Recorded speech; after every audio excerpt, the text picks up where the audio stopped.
first Major League Soccer stadium will in fact be built in Queens, a 25,000-seat stadium, and will pick up the $780 million price tag.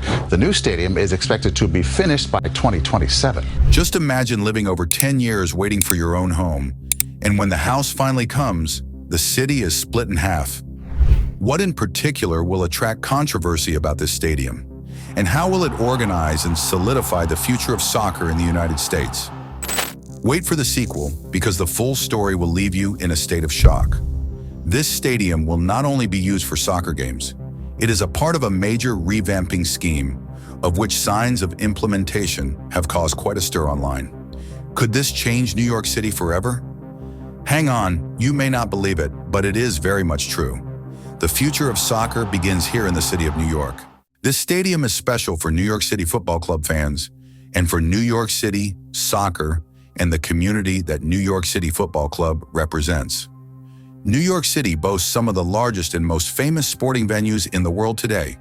The names such as the Yankees, the New Jersey Devils, Madison Square Garden, and Citi Field are names that are easily recognizable. However, for soccer, a sport that is still gradually gaining popularity in the United States, the latter has been amazingly missing. New York City Football Club, or NYCFC, started in 2015, and up to date, they have not had a designated home. The 4 achievements of the club on the tour are marred by the challenge of hosting matches in rented-out spaces. Yankee Stadium was the main stadium to host soccer, but it was not specially built for soccer. The atmosphere looked somewhat forced. The dimensions of the field were slightly different, and fans desired something closer to themselves, closer to the truth. They moved from city to city, from Yankee Stadium to Citi Field, and even to Red Bull Arena in New Jersey. This decentralization of venues disrupted the fans and contributed to the overall problem of the club, failing to establish soccer culture in New York City. Soccer's global rise means it should have a home that is proportional to its value. In NYCFC's case, however, the dedicated stadium isn't a choice, but a necessity. It is about creating an identity, having a fortress for fans of their team, and, of course, a place that will embrace the traditions of the game. The idea for the New York City FC Stadium encompasses a lot more than soccer. It is actually a representation of the world.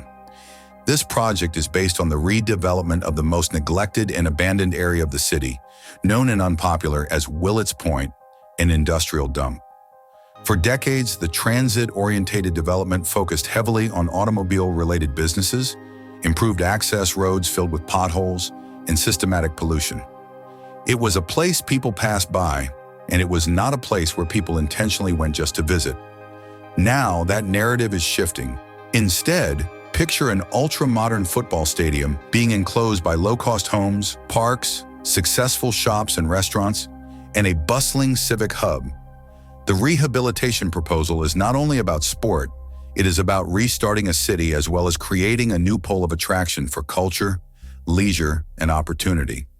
This makeover represents a partnership between NYCFC, municipal governments, city designers and planners, and, of course, the people of Willets Point. Combined with this aim is the desire to ensure this endeavor benefits all parties involved, including residents, fans, and companies.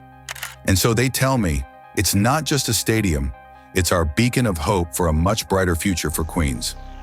As with many revolutionary ideas, no project is without its obstacles, and NYCFC's stadium is no different. The journey to this point has become characterized by bureaucratic constraints, challenges in sources of funding, and problems of the natural environment.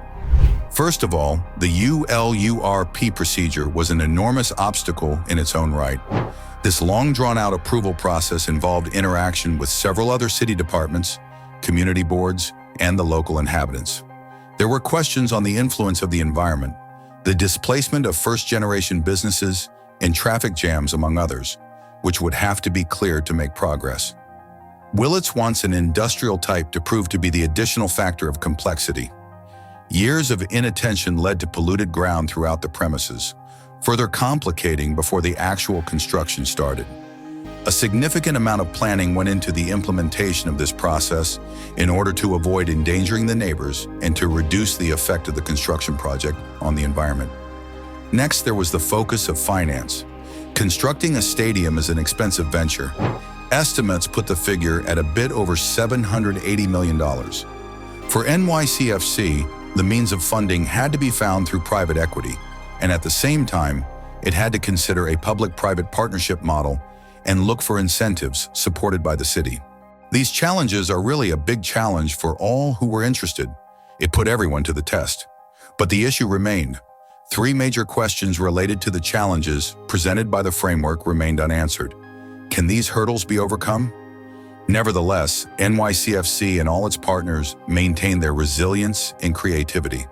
The first major achievement was when shareholders signed the environmental remediation plan, which is crucial in readying the compound for use. This entailed both soil management by excavation of affected soil and groundwater remediation. Green solutions, such as the implementation of prevention measures to avoid any future pollution in Brooklyn. Nevertheless, NYCFC and all its partners maintained their resilience and creativity. The first major achievement was when shareholders signed the environmental remediation plan, which is crucial in readying the compound for use. This entailed both soil management by excavation of affected soil and groundwater remediation, green solutions such as the implementation of prevention measures to avoid any future pollution in Brooklyn. One of the major challenges was opposition, which was surmounted with the help of community participation. NYCFC implemented many community meetings, workshops, and community meetings where they listened to NYC citizens. This open debate helped clear the air on parts such as gentrification, transport problems, and the effects it would have on current firms. What the club did was to proactively ask the managers of neighborhoods, organizations, and the public for recommendations. Now, this was not just an attempt to construct a stadium, it was the creation of a partnership. I believe that NYCFC requested this project to be not just an actualization of its name, but also of significant value to the community next door. Suggestions were made as young residents gave their expectations and fears. A few called it a plan that seeks to eject them out, while others said it will help solve some of the fundamental problems in their community.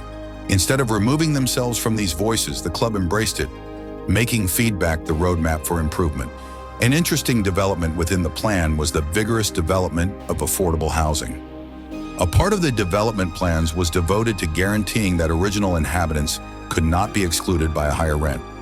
As such, other proposals were drawn out for the community center, a contemporary structure that houses recreational amenities, training institutions, and accommodation of other community stations. Employment generation too emerged as an important area of concern.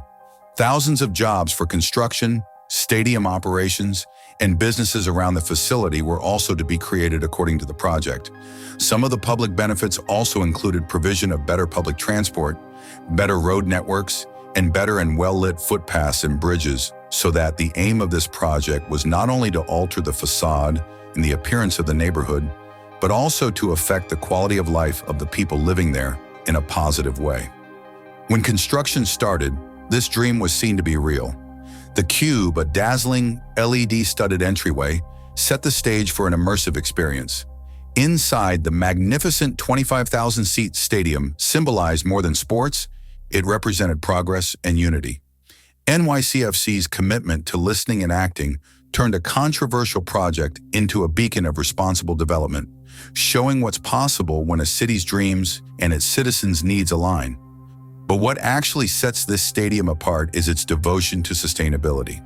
It's Major League Soccer's first entirely electrified facility, including renewable energy sources, rainwater harvesting, and energy-efficient features. The goal? Net zero carbon emissions. This is not only about making a statement, this is also about setting an example of environmentally friendly building. The architecture of the stadium demonstrates that beauty, innovation, and environmental responsibility are not enemies but partners. In addition to this, the architectural impact that the stadium will bring about and the economic and social impact will be enormous. Economic growth. The project is anticipated to generate intensive economic revenue with the establishment of new firms, provision of employment opportunities, and enhancement of the tourism sector for the locality. Community revitalization. The revitalization of Willets Point will turn an area that is currently unused into an active area of town. Social benefits.